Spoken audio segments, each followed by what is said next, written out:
नमस्कार, मैं रवीश कुमार। मैं बिल्कुल ठीक हूँ और देश का हाल वो भी ठीक है।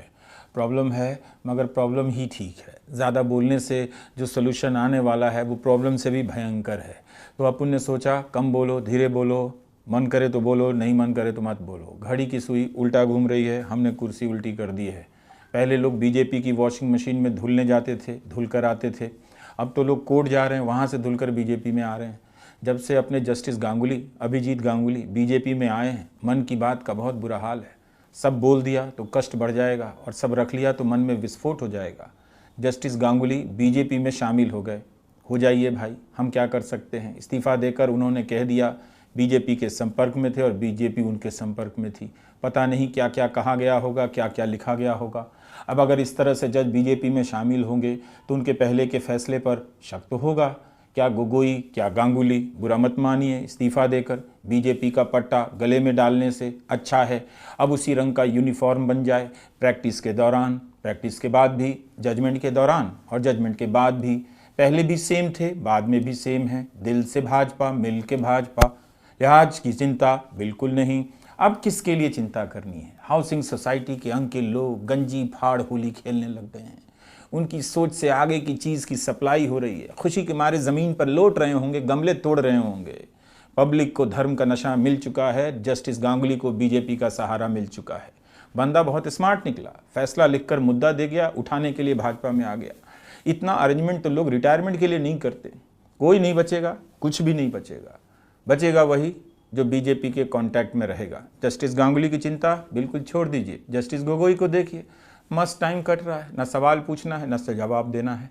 यही नहीं, एक के यहाँ छापा पड़ा जनवरी में, बंदा मार्च में बीजेपी में आ गया। तृणमूल के नेता हैं तापस रॉय। जब ईडी ने रेड मारा तब ममता बनर्जी की सरकार में भ्रष्टाचार के चेहरा बन गए, चैनलों पर चलने लग गए। क्या क्या हो रहा है ममता बनर्जी की सरकार में। अब बीजेपी में जाकर क्या बन गए। तब बीजेपी के शुभेंदु रॉय ने कहा चोरों के घर में ईडी का छापा तो पड़ेगा। बताइए, जिसे चोर कहा उसे बीजेपी में बुला लिया। तब शुभेंदु जी ने भी कहा बंगाल का युवा तापस को जेल में देखना चाहता है। अब वही युवा तापस को बीजेपी में देख रहा है। कुछ कर नहीं पाएगा, ना कुछ कर सकता है। अब तो लगता है कि विधायक या सांसद बीजेपी के लीडर को फ़ोन करते होंगे, सर आज रात को ईडी का रेड पड़वा दीजिए, आपकी पार्टी में सुबह आ जाता हूँ। जनता को शक भी नहीं होगा, इससे लगेगा जान बचाने आ गया हूँ, कुर्सी पाने नहीं। ईडी के रेड के बाद पार्टी बदलने से बंदे की विश्वसनीयता बढ़ जाएगी। ईडी ने भी ऐसा नहीं सोचा होगा कि ऐसा ऐसा होगा। यूपी में राम राज्य आ गया है, एक दूसरा राज भी आ गया, राजभर राज। राम राज्य वाली हेडलाइन की स्याही अभी सूखी नहीं। राजभर जी ने कह दिया राजभर आ गया है, मंत्री बन गया है। राजभर जी ने राम राज्य का सिस्टम पलट दिया, कह दिया फ़ोन की ज़रूरत नहीं, पैरवी की ज़रूरत नहीं, कोई चिट्ठी नहीं। 25 रुपये का पीला गमछा खरीदो, गले में डालो, चले जाओ थाने में। पीला गमछा देखते ही दारोगा जी को दिख जाएगा कि चेहरा तुम्हारा नहीं, राजभर का है। मंत्री जी अपना बंदा भी भेजे हैं, अपना चेहरा भी भेजे हैं और अपना गमछा भी भेज दिए हैं।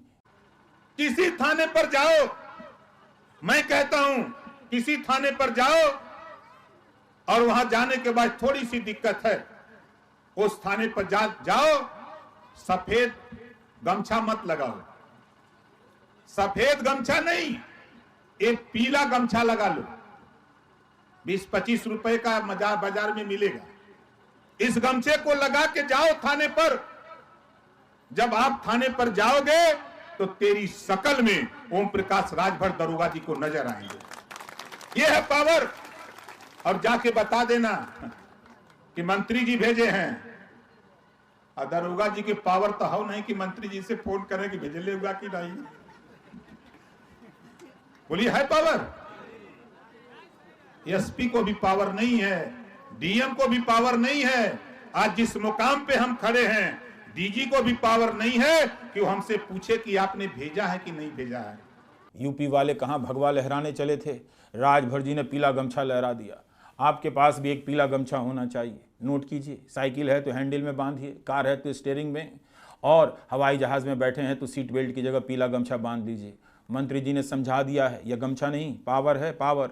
सारा पावर मंत्री जी के पास, मंत्री जी का पावर पीला गमछा के पास। योगी जी ने कौन सा राम राज्य बनाया कि थाने पर जाने के लिए पीले रंग का गमछा चाहिए। पता चला दारोगा जी पहले से ही पीला गमछा पहन कर बैठे हैं। आओ भाई, हमको भी कुर्सी पर मंत्री जी बैठाए हैं। आदमी कांपने लग जाएगा, कौन किसको मिला रहा है। चल भाग थाने से, मंत्री जी के पास चलते हैं।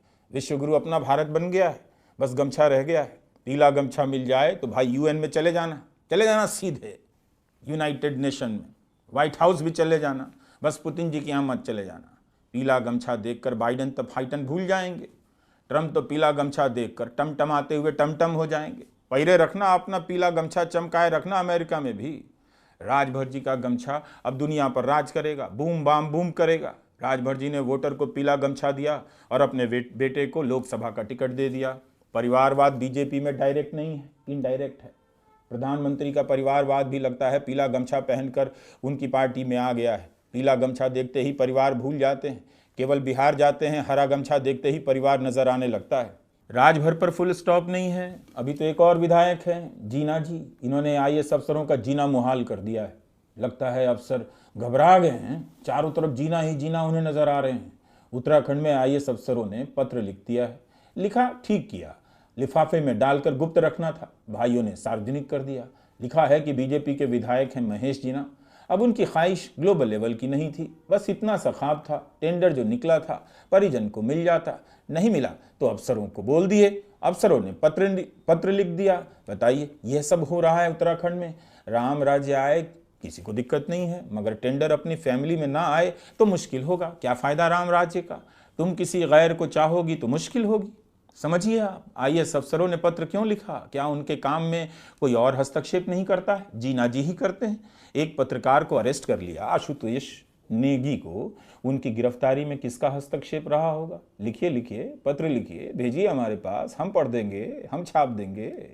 बाकी देश का हाल ठीक है। यही यूपी में एक और परीक्षा स्थगित है और दिल्ली में प्रमोशन के लिए केंद्र सरकार के कर्मचारी प्रदर्शन कर रहे हैं। यहाँ प्रमोशन पाकर अपना इंडिया विश्वगुरु हो गया और इन लोगों को प्रमोशन नहीं मिला। कितना अन्याय सहा इन लोगों ने भी। सभी का व्हाट्सएप मैसेज चेक करना होगा, करना चाहिए। फिर जिसने जैसा भेजा है उस हिसाब से प्रमोशन हो जाना चाहिए। जहां नौकरी नहीं मिल रही उस देश में प्रमोशन की लड़ाई हो रही है। महत्वाकांक्षा इसी को कहते हैं, पीएम साहब इसी को कहते हैं। इंडिया अब छोटा नहीं सोचता, बड़ा सोचता है। कांग्रेस कहती है रोजगार रेवोल्यूशन लाने जा रही है। लाखों लोगों को फायदा हुआ,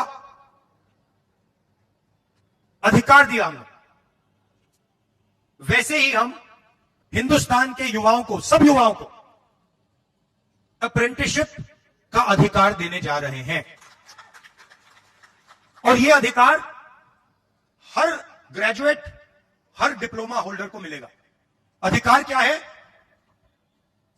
कि कॉलेज, यूनिवर्सिटी, डिप्लोमा के एकदम बाद 1 साल के लिए हर ग्रेजुएट को प्राइवेट कंपनी में, सरकारी ऑफिस में 1 साल की अप्रेंटिसशिप दी जाएगी और 1 लाख रुपए उसे 1 साल में दिया जाएगा। तो अब बस इतना रहने दीजिए, आपको और क्या क्या बताएं। इंडिया का हाल ठीक है।